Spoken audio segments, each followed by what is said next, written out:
Carlos, ha. Ang amin pong ano ay Paulos, lutong bahay, kwento ng buhay po. Nagluluto na si Tita Ros, nagkikwento pa ng mga buhay-buhay. Okay? Yun po ang aming YouTube channel, ha. Hanapin nyo kami. Sibuyas muna.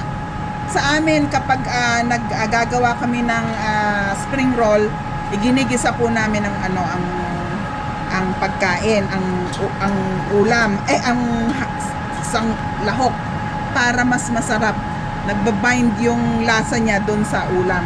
Pero yung iba po, hindi nila inaano, sa kanila po yun, pero sa amin ganito po kami maraming sibuyas kasi masarap po maraming sibuyas kapag nag-spring roll kayo. Ha?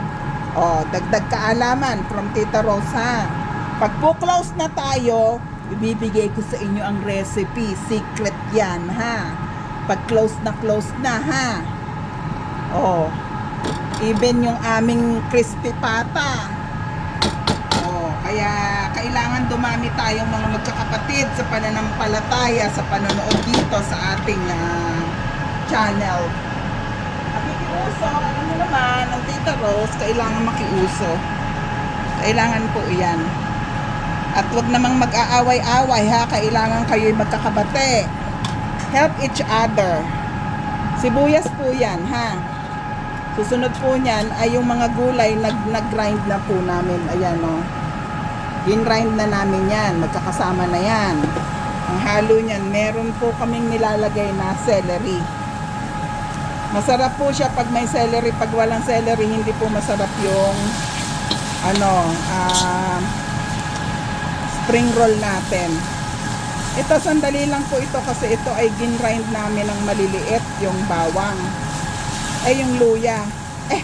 Wala pang luya, ha? Huwag kayo maniniwala. Minsan nagkakamali Tita Ros. Walang luya yan. Sibuyas, bawang lang. Gisa.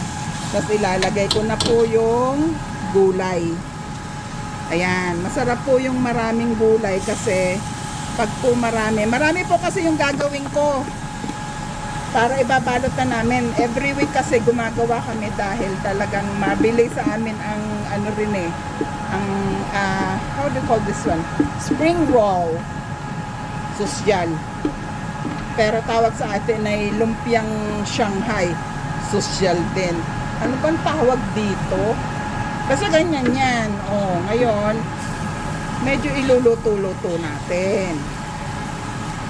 Ang technique po para hindi nagdidikit-dikit ang ang meat nyo, kailangan ay haluan nyo na po ito, yung meat ihahalo nyo na po rito, ha. Ganyan lang yan, simple lang yan, simpleng magluto. Ito ngayon ang aming meat. Ilang ba to? From Costco po. 3 kg po ito, ha. Naubos po iyan every Ito ang meat namin, hinati sa gitna, tapos ilalagay po namin dito. Hindi na po kami nag-uugas nito kasi from Costco meat shop, malinis na po siya. Okay? Huwag nyo na pong ugasan. Tapos ganyan lang yan. Hahalu-haluin nyo lang ng konti para sumama siya sa mga ibang gulay para hindi po siya yung, di ba minsan nagdidikit-dikit, para po hindi dikit-dikit. Aalagaan nyo, tas ang apoy dapat mahina lang, huwag masyadong matapang ang apoy. Tas ang ginagamit ko po as usual, yung pan ko, yung makapal po, hindi yung manipis, ha, para walang masyadong sunog at saka equal yung init sa paligid, diba? Ganyan lang, halo-halo lang tayo para sumarap. Mamaya po niyan, lalagyan ko na siya ng asin at saka ng patis. Lagyan nyo po ng patis. Masarap po ang patis. Lalagyan natin yan ng patis, ha. Tapos pagkalagay ng patis, nahalo na, at saka po lalagyan niya ng konting asukal para medyo manamis-namis ng konti, ha. Ganyan yan, ganyan kami. Pero sa amin lang po yun, ha. Yung iba po, hindi ko alam kung paano sila magluto. At hindi naman po ako nagmamarunong. Sinishare ko lang yun sa akin, ha? Sinishare lang namin yung sa Paulos. Kasi marami pong umu-order nito sa amin. Eh minsan, pasensya na, minsan di kami nakakapagbigay sa inyo dahil nauubusan po kami. Every week po kasi gumagawa kami nito, ha? Ayan, ganyan lang yan. Halo ka lang ng halo. Hanggang umano na siya. O, patayin mo na muna. Tapos mamaya, pag nahalo na, okay na. O, kinakarir ni Tita Rose yan. Para kasi marami kong kamag-anak sa Pilipinas na namimiss ba ako. Kaya minsan di ako makausap. Alam mo ni Tita Rose, madaldal. O, it will brighten your life pag nakausap nyo ako. Never a dull moment. Tanong nyo sa mga customer ko sa Paulos. Pag po kami nagkakakwentuhan, ako panay ang tawa na namin. Kasi kailangan, ini-enjoy natin ang buhay.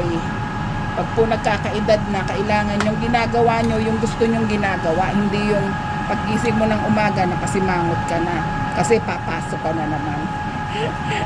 Ganun po. Pag yung ganun ang pakiramdam nyo, ibig sabihin nun, hindi ka na masaya sa ginagawa mo. Choose tayo ng iba naman, yung pangarap natin sa buhay. Ako, ito pangarap ko sa buhay, yung magluto ng magluto. O, ayan ha. Ganyan lang yan, halo-halo lang. O, pag po masaya na kayo, o, edi tigil na kayo doon. Tandaan nyo, kapag kayo nagnegosyo or may ginawa kayo isang bagay, kahit na anong trials, kahit na po anong hirap, malalampasan nyo pag gusto nyo yung ginagawa nyo. Totoo po yun. Kasi ang mag-restaurant ay hindi po gawang biro. Kasi 24/7 po iyan. Kailangan lagi nyong binabantayan. But I'm enjoying what I'm doing. Kaya po, nang nagsisimula pa lang kami, maraming trials. Maraming harapin sa buhay. Andyang may mga customer na alam nyo na, mga nag-inerte. Pero bihira naman po ako magkaroon ng customer na ganun. Maniwala kayo, lahat po ng customer sa Paulos ang babait. Kasi bait ng Tita Rose, ha? May mga ilan-ilan yun nakakatikim sa akin yun, yung mga ilan-ilan na yun. Hindi naman po. Kaya lang po, syempre, sinasagot po natin pag mali na yung salita. Pero pag tama naman po, wala sa akin yun. Maraming salamat sa mga comments and suggestion. That's what we need to do. Pero pag po ay pasensya na po, maldita rin po ako paminsan-minsan. Hindi po laging may halo sa ulo. Ganun po talaga.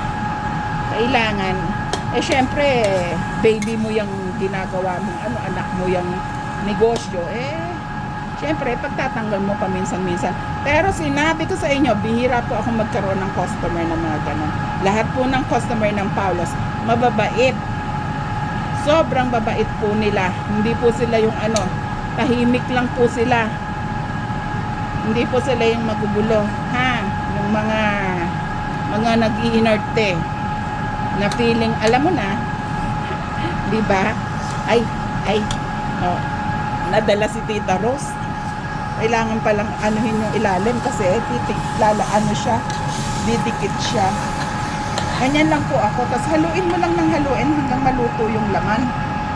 Ganyan lang po siya, ha. O, mamaya lalagyan ko na siya nilagyan ko na po siya ng patis ng konting asukal, hindi pa. Pero yung mga gulay nakalagay na. Pag malapit na pong maluto, tsaka ko lalagyan ng konting asukal para medyo manamis ang lasa niya. Hindi yung maalat po. Okay? O, Paulos Dine In again. We'll see you again, ha? Tandaan, ha?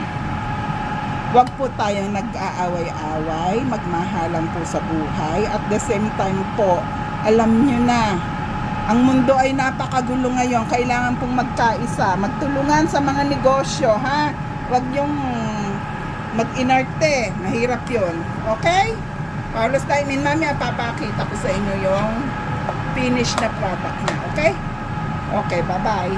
Niluluto ko na Pinag-uusapan namin dito ng pamangkin ko. Ano daw ang tawag? Kasi mahilig po ako sa orange na color. Kaya tingnan nyo, ang mga pagkain ko, karamihan may orange siya. Pero yun po ay kulay na ano, ng, ano ba yun? Yung paprika na ginagamit ko, okay? Gumagamit po ako ng paprika. Alam niyo naman ang Tita Rose, di syempre, Canada na kailangan medyo social. Kailangan gumamit ng paprika. Okay, pinag-usapan namin anong daw kulay sa Tagalog ang orange. Sabi ko, ang alam ko kahil. O, di pagtingin namin, kahil nga naman pala ang kulay. Tapos, ang red ay mabaya. Ang purple ay lila. Ang pink ay kalimbahin. Ang orange ay kahel. Tapos yung daw yellow ay kunig. Tapos yung black, dagtum. Yung white is puraw. Yung green ay luntian, which is lagi natin ginagamit yun Yung blue ay bughaw. Tapos yung brown ay kayumanggi. Yung pala yun. Kasi naman noon, ang alam lang namin, nung elementary kami, mga kulay na Tagalog ay natututunan namin kay ano ba yung librong yun? Tatandaan nyo yun mga kaidaran ko. Yung, ano ba mga libro yun? Yung, suso pala. Si Pipito ba yun?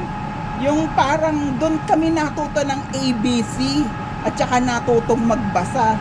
Yun lang ang tinuturo sa amin ng nanay namin.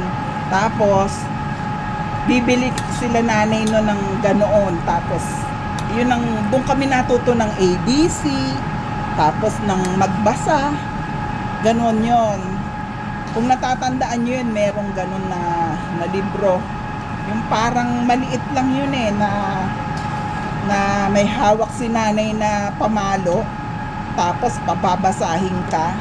Pag hindi mo nabasa, ako ganun agad sa sa table. Tok agad sa table. O pag nakailan, lintik ang bata ka. Talagang sinabi ko sa'yo, basahin mo yan. Kesa laro ka ng laro. Syempre naman, ang mga bata, mahilig maglaro, di ba? Tayo gusto natin naglalaro.